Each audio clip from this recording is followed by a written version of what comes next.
Good evening. I mean, good energy, good energy. Okay, we're gonna let the intermission go for a few seconds while y'all get in here. We got a little bit of news about the reparations. California's seems like they're trying to put forth effort. They're trying to put forth effort. The Black Caucus, I think it is. But yeah, okay.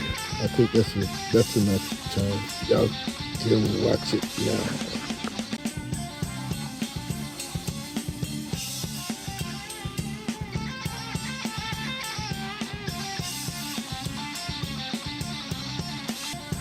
Who are facing these things, then we cannot make the meaningful progress that we are trying to make.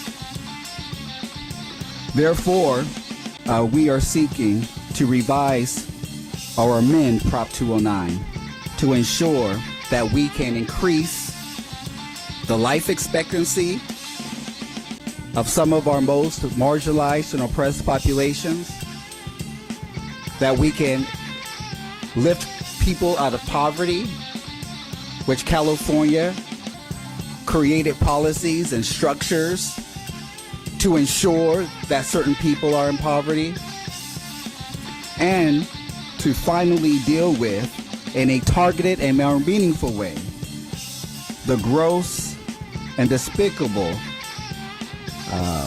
issues facing Black students when it comes to their educational achievements. ACA 7 is an opportunity to make sure that California no longer has to look past proven ways to help communities facing the greatest inequities in health outcomes, education, and poverty rates. We also have a part of our reparations package, ACA 8, that is authored by our chair, Assemblymember Wilson. ACA 7 would remove the exception of involuntary servitude from our state constitution and declare that all forms of slavery is prohibited. Californians must understand that the Golden State allows for slavery to happen today.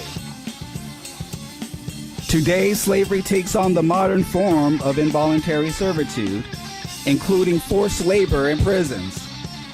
Slavery is wrong in all of its forms, and California should be clear in denouncing that in the Constitution. This is good. I wish I wrote this. California is among only 16 states with an exception clause for involuntary servitude in its state constitution. Most recently, voters in Alabama, Oregon, Tennessee, and Vermont removed involuntary servitude language from their state constitutions. California is not leading the way. Incarcerated people have long faced crucial treatment for any work absences.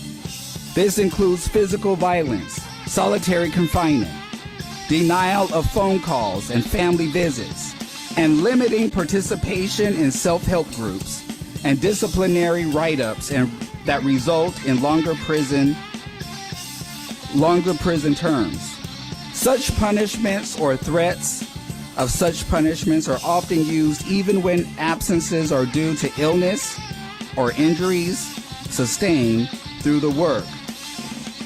This sounds like the instances that our ancestors faced on those tobacco and on those cotton fields. The legacy of slavery and forced labor runs deep in California's history. From the exploitation of indigenous people in Spanish missions to Black slaves forced to mine for gold, we have the opportunity to take a step in the direction towards ending that legacy. And now it's my great honor to bring up Senator Stephen Bradford.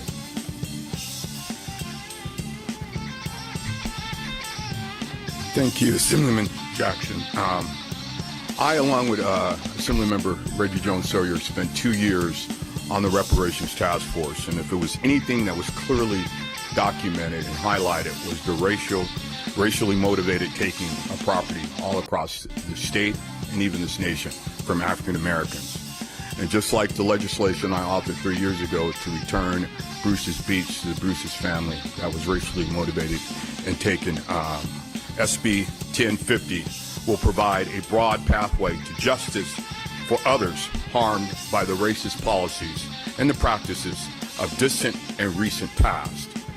Many African Americans here in California and across this nation were denied the opportunity to prosper and build generational wealth as a result of racial bias. Please understand, generational wealth is through land ownership, it's through home ownership, and we were denied that. We must remove that stain and make it right. In California, government officials abused the power of eminent domain by using it to destroy homes and move people off of their land, out of their neighborhoods. This was often based solely on race. And we had plenty of examples during the task force 2 years. San Francisco, Oakland, Palm Springs, Coloma, San Diego, and Russell City.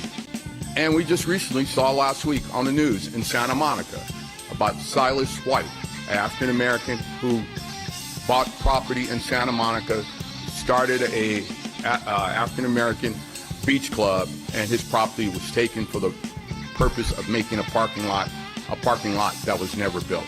Similar to the Bruce's Beach property, it was for a park that was 40 years before a park was ever on that land. One example again is in my district, the 105 freeway.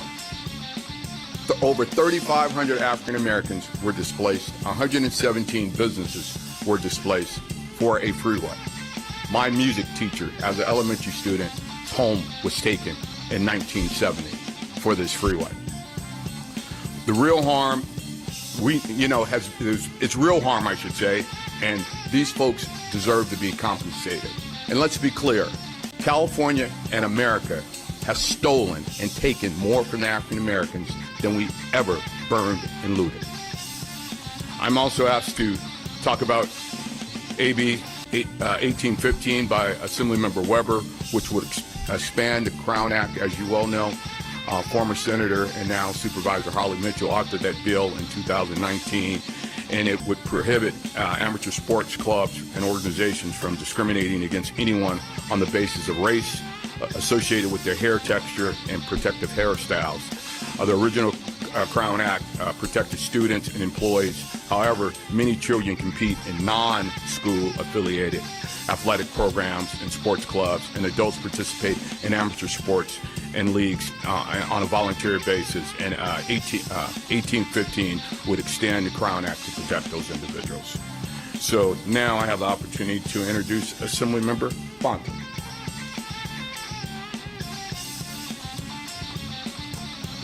Good morning. I'm Assemblymember Mia Bonta, representing proudly California's 18th District, which includes the beautiful people of Oakland, Alameda, and Emeryville. I'm also chair of the Assembly Health Committee this year. I appreciate you all being here today as we share our reparations bill package as a collective and together. The Black Caucus is moving forward with two health-related reparations proposals this year, AB 1975, which I am authoring, and SB 1089 by Senator Smallwood Cuevas. Both of these proposals address food injustice, because you cannot fight for justice when you do not have the sustenance in order to be able to do that. As we know, Black households disproportionately experience food insecurity and disproportionately experience highly limited access to affordable, nutritious food. Unhealthy options like sugary drinks, processed foods, and fast food is too easily available in our communities and cleverly marketed towards our communities. These historical legacies of redlining and other forms of discrimination is a central cause of food injustice. Our markets have been taken away from us, our local farms have been decimated, our ability to access food that we know is healthy is destroyed. These legacies have created unfavorable social determinants of health, making Black Californians more susceptible to conditions like diabetes and high blood pressure. To combat this, the Reparations Task Force recommended improving access to nutritious and affordable foods. My bill, AB 1975, will make medically supportive and nutritious services under Medi-Cal a permanent benefit for all recipients. These services include medically tailored meals, food pharmacies, and the produce prescriptions for managing or reversing diet-sensitive health conditions. Areas like Stockton and Alameda County, who have implemented their own versions of these programs, have reported improvements in managing diabetes, being more comfortable with and excited about cooking with new healthy foods, and orienting around culturally appropriate and concordant foods. By covering medically supportive food and nutritious services, AB 1975 aims to promote health equity and reduce healthcare costs. The task force also highlighted that one of the harms facing African American communities in California is the lack of access to grocery stores and supermarkets. In fact, we are more likely to be able to find a liquor store in our communities than we are a supermarket. White neighborhoods on average have 4 times as many supermarkets as predominantly African American neighborhoods. SB 1089 by Senator Smallwood Cuevas addresses food injustice by requiring advance notification to community stakeholders prior to the closure of a grocery store in underserved or at-risk communities. Because when you close a store, when you close the ability for people to go in and shop healthily and shop in an empowered way, you reduce their ability to be able to live. It's that plain and simple. This bill seeks to remedy the harms from disruptions in access to food and provide meaningful information to community members. Nutrition plays a quintessential role in people's overall health. Our health package marks a significant step towards rectifying health disparities and advancing repair and justice for Black and African American communities in the state of California. And with that, I have the honor of bringing up our Assembly Member McCarty, who will talk to our education package.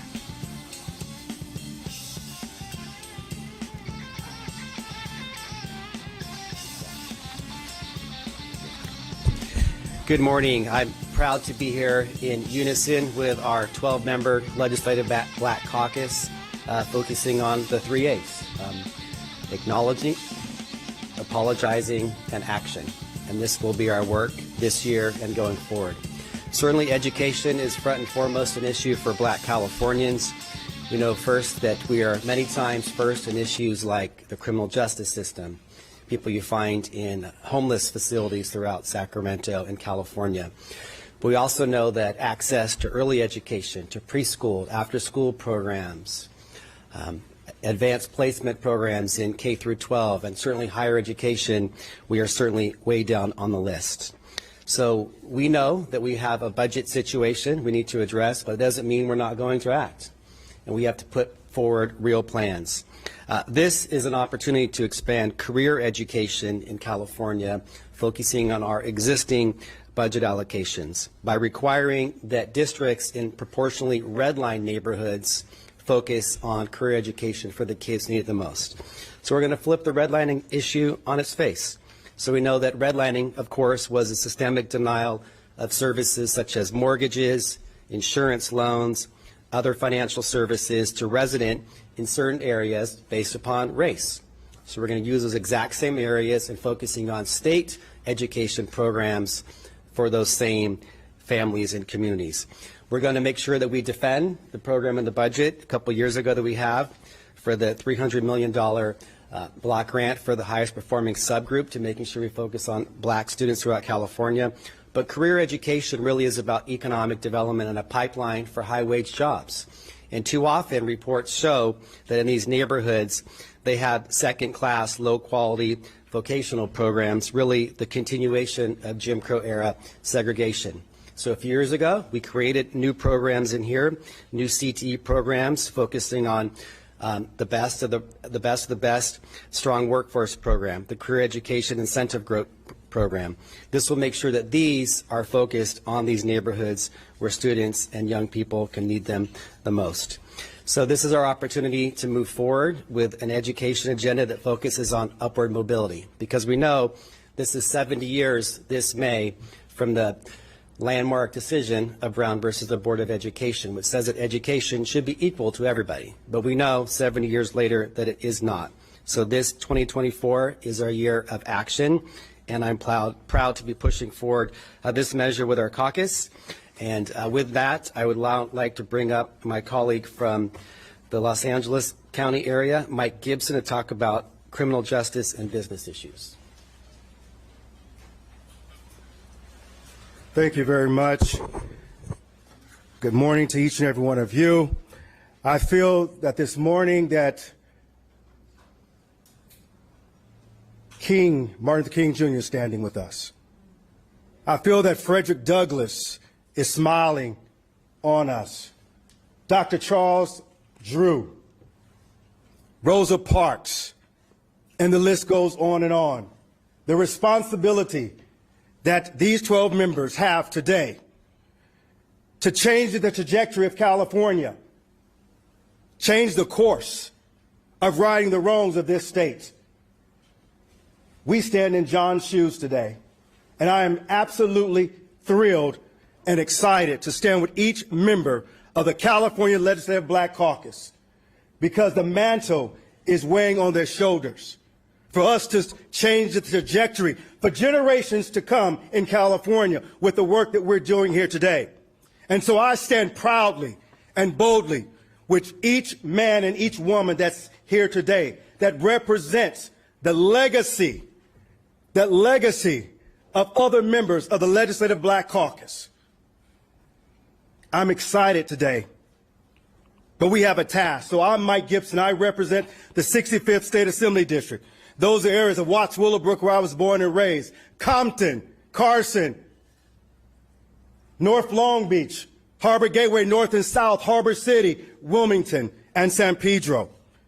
Because I did that so that you can understand the African Americans in which we all represent in the state of California. And we're proud to represent those African Americans and those communities. It is important that we first recognize the state of California's effort to combat the lack of diversity, equity, and inclusion in this state. However, we continue to progress. We are witnessing the effects of the long-standing institution of slavery and how that impacts our communities. And in the growing economy, it is critical that impacted communities are given the best possible opportunity for stable communities and success. Currently, according to the United States Department of Labor, Black Californians earn, watch this, 72 cents for every dollar earned by our white counterparts. The piece of evidence that serves as proof of this long-standing consequences of slavery.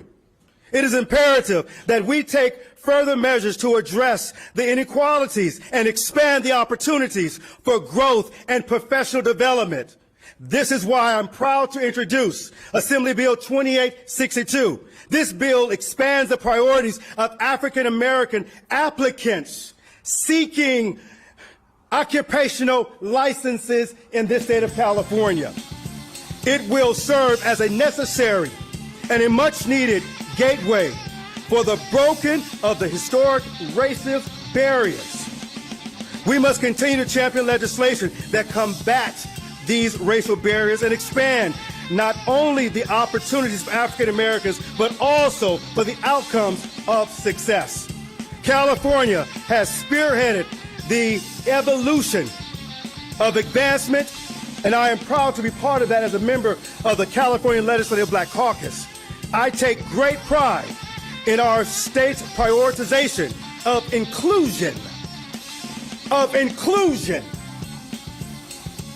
However, our work is far from done as we affect slavery and take it on, and systems that will continue to perpetuate slavery in our society. Again, I am proud to stand shoulder to shoulder with members of the California Legislative Black Caucus, and I want to continue on by acknowledging the next speaker who will talk about criminal justice, Mr. Chris Holden. Good morning. Don't let my passion be seemed less than my colleague if I don't speak as powerfully as he has. But let me just say that this is my 12th year as a member of this legislative body and a member of this Black Caucus. And even within this legislative body, we have seen this caucus grow. And when you look at the members who represent the California Legislative Black Caucus, it's not like in the old days where it was either Oakland or Los Angeles. You have members representing all of California. And so we represent African Americans, and we represent them proudly. But we also know that we have other citizens in our community who are learning about the experience that African Americans have been through and continue to be subjected to. And so as Senator Bradford and my colleague in the Assembly, Reggie Jones Sawyer, we are not going to be here to see the long haul of this good work that's initiating here under the task force and under this caucus and this bill package. But we will be here whenever they need us to be able to support and join in and continue to see the momentum move forward. The California Legislative Black Caucus's reparation package addresses historic and ongoing injustices inflicted upon descendants of enslaved Africans, and criminal justice reform remains a priority. Black people are incarcerated at a strikingly higher rate than white people in jails and prisons across the country. In California, black people are incarcerated at a rate of 9.5% higher than white people. I'm here today to speak on two bills that ensure incarcerated persons are treated humanely and that rehabilitation remains the top priority. Assembly Bill 280, solitary confinement. Solitary confinement is one of the most severe and destructive practices found in today's detention facilities. The current consensus among mental health experts, human rights organizations, and the United Nations is that prolonged solitary confinement amounts to torture. The National Commission on Correctional Health Care states that a period of confinement beyond 15 consecutive days is inhumane, degrading treatment and harmful to an individual's health. There is currently no state law that sets clear standards and limits on the use of solitary confinement in detention facilities. AB 280 provides a clear definition of what constitutes solitary confinement across all facilities, sets limits on how it can be used, and provides examples of alternatives to solitary confinement when individuals need to be housed individually. Additionally, this bill ends the use of solitary confinement for designated populations, including people who are under 25, are pregnant, 60 years of age or older, or have serious disabilities. AB 280 focuses on the treatment of incarcerated people. The next measure that I will present today is AB 1986, which ensures incarcerated people have access to materials to connect them to the outside world. AB 1986 banned prison books. This is authored by Assemblymember Isaac Bryan. Prisons use book bans as tools